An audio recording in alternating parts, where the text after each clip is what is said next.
একটু খারাপভাবেই বলি, রাগ করিয়েন না কেউ। ইউনূস সরকার এবং আসিফ নজরুল কার কী করেছে জানি না, তবে প্রবাসীদেরকে বাঁশ দিয়ে গেছে।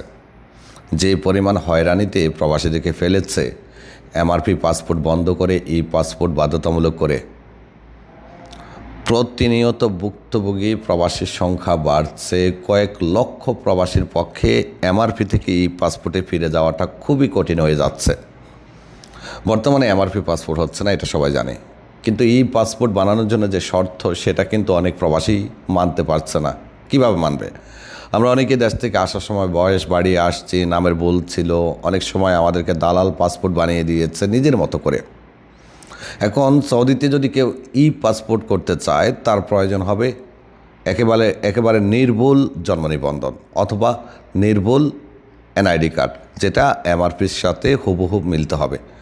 এখানে গিয়ে অনেক প্রবাসী আটকে যাচ্ছে, কারণ অনেক প্রবাসী আছেন যাদের এনআইডি অনুযায়ী পাসপোর্ট করলে এমআরপির সাথে মিলবে না। আর বর্তমানে কিন্তু ভুল থাকলে এমআরপি থেকে পাসপোর্টে যাওয়া যাচ্ছে না। আবার অনেকে তার এনআইডি দিয়ে বাচ্চাদেরকে স্কুলে ভর্তি করিয়েছেন, জায়গা সম্পদ কিনেছেন। এখন চাইলে সে এনআইডিটাও সংশোধন করতে পারবে না। আবার এনআইডি করে থাকলে জন্ম নিবন্ধন সংশোধন করাটাও অনেকটাই কঠিন হয়ে যাচ্ছে। এই যে একটা প্রবলেমের মধ্যে ফেলে দিয়েছে, কয়েক লক্ষ প্রবাসীর ভাগ্য নিয়ে খেলা হচ্ছে, এটা সত্যি দুঃখজনক।